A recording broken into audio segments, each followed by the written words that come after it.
We'll finish off Chapter 13 by discussing blood vessels. Blood vessels form a closed circuit, carries blood from the heart to the cells of the body and then back to the heart again. Let's look at the difference between arteries and arterioles. Arteries are strong. They are elastic vessels that are adapted for carrying high pressure blood. As arteries become smaller, they start to branch and give rise to arterioles. Arteriole simply means an arterial wall consists of 3 layers. The innermost layer is the endothelium, the middle layer is called the tunica media, and the outermost layer the tunica externa. The endothelial layer of an artery consists of simple squamous epithelium. This creates a smooth surface to prevent the formation of blood clots.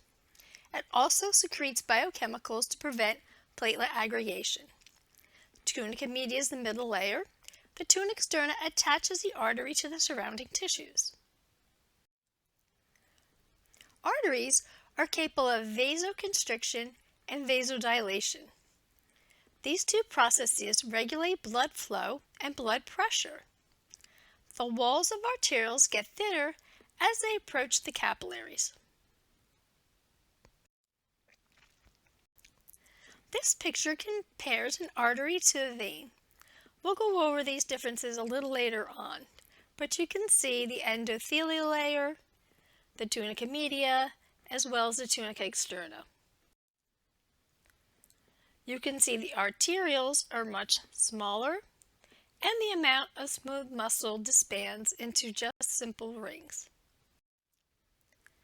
Capillaries consist of only a layer of endothelium. This is the area where substances are exchanged with the tissue cells. As you can see, there are small slits in between the individual endothelial cells, and that allows tissue fluid, which contains nutrients and oxygen, to diffuse to the cells of the body. Here you can see an arteriole. As they branch, they become capillaries, the area of gas exchange, slowly leading into venules. Venules are small veins.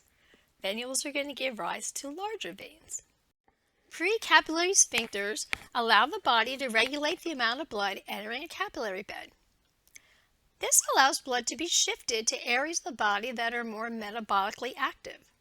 An example of this is if you're out running, you need more blood flow to your skeletal muscles and maybe less to areas surrounding your digestive system.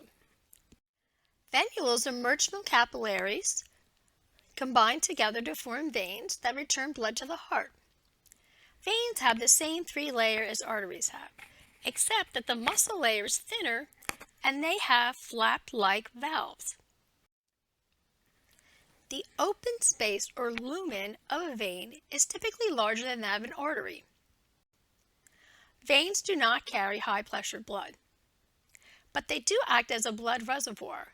At any given time, about 70% of your blood is found in your veins. If you sustain some type of vascular injury and were hemorrhaging, veins would be able to vasoconstrict to return blood to your heart. This slide compares an artery to that of a vein.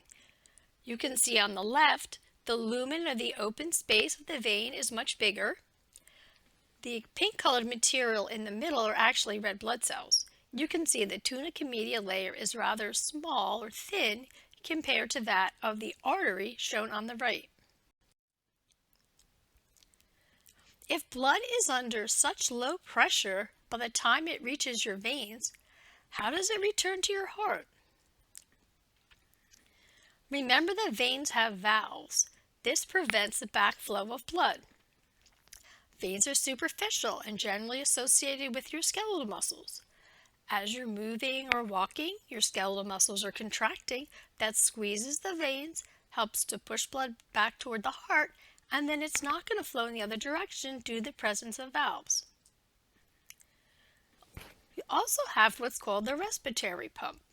When your diaphragm contracts, it's a round dome-shaped muscle, it drops down, it squeezes on the abdomen and assists the return of blood from this area of your body.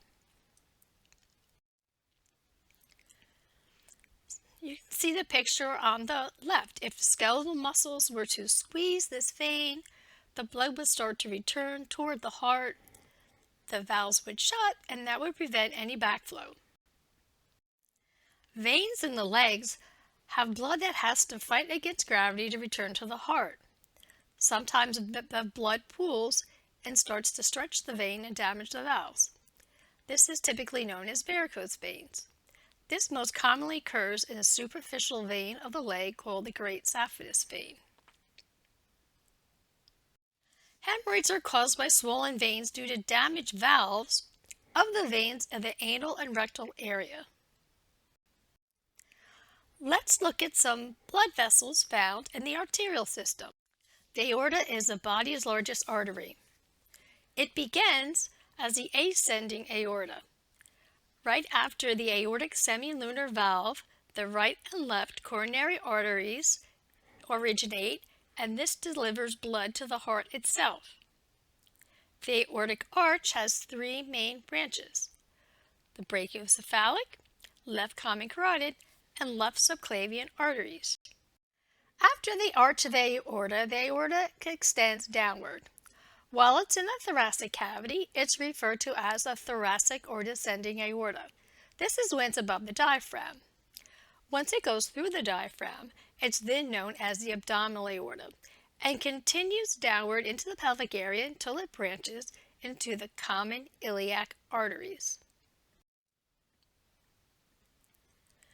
This slide is just showing some major branches off the aorta. Many of these we're not going to cover.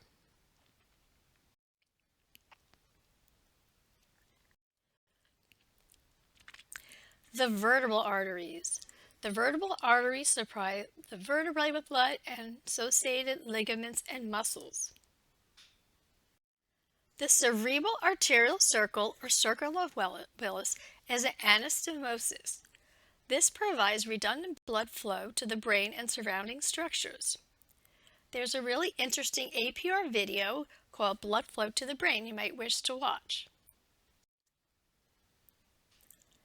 Let's look at some branches of the carotid arteries. You have the right and left common carotid artery. They're going to split into external and internal carotid arteries. The internal carotid arteries are the major blood supply to the brain. The facial artery is a superficial artery that branches off the external carotid artery.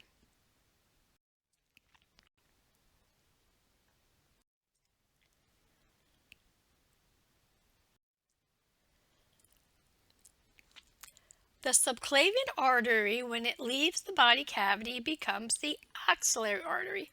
This is in the location of your armpit. The axillary artery becomes a brachial artery in the arm.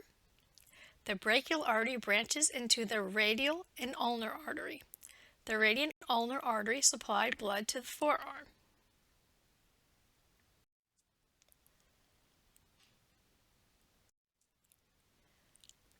The first branch off the abdominal aorta is the celiac trunk. The celiac trunk supplies blood to the stomach, spleen, pancreas, liver, gallbladder, and duodenum. It has three main branches: the hepatic, which goes to the liver; gastric, which extends to the stomach; and splenic, which delivers blood to the spleen. Here are some other branches off the abdominal aorta in descending order. Some of these you will be identifying in lab: the superior mesenteric arteries, upper digestive organs; suprarenal artery, which delivers blood to the suprarenal gland, or also known as the adrenal gland; renal artery goes to the kidneys; gonadal artery, also called the ovarian artery or testicular artery, depending if it's male or female; to the lower digestive organs, the inferior mesenteric artery, followed by the lumbar artery. The abdominal aorta branches at the common iliac artery, and for here it forms internal iliac arteries and external iliac arteries. Typically, when you see the word common, you know this is either formed or gives rise to branches. So in this case, the common iliac artery branches into the internal and external iliac arteries. The external iliac artery extends into the femoral artery, popliteal, and tibial artery. Next, we'll look at the venous system. Veins return blood to the heart after the exchange of substances has occurred in the body tissues. The veins generally parallel the course of the arteries and are named accordingly. However, many smaller veins take irregular pathways and may be unnamed. Veins from the head, upper torso, drain into the superior vena cava. Veins from anything lower than the heart drain to the inferior vena cava. Both of the vena cavae merge and empty into the right atrium. Veins from the head, neck, and brain. The jugular veins, internal and external jugular, drain the head and unite with the subclavian veins to form the brachiocephalic veins. These veins drain to the superior vena cava and into the right atrium.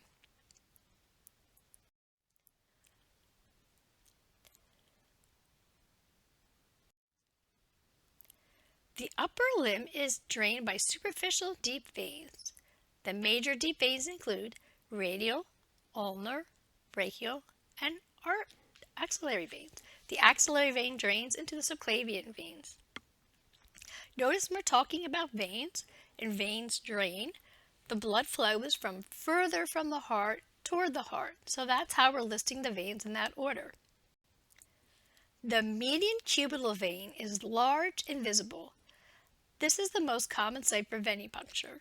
So if you ever have to give blood or put on an IV, this is typically the vein that's used.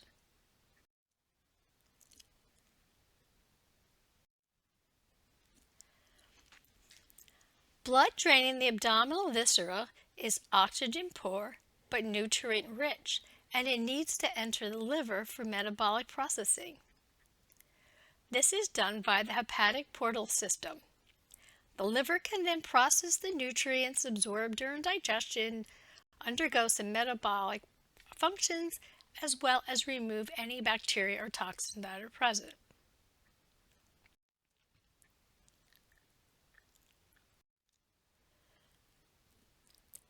The inferior vena cava drains the liver, kidneys, gonads, and lower limbs.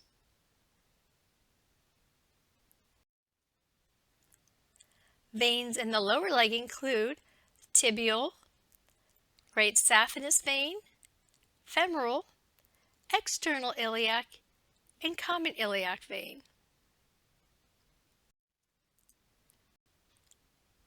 Many of the veins run parallel to the arteries we already covered. Just for your own information, here's a diagram of some main veins that are used in embalming. This concludes Chapter 13.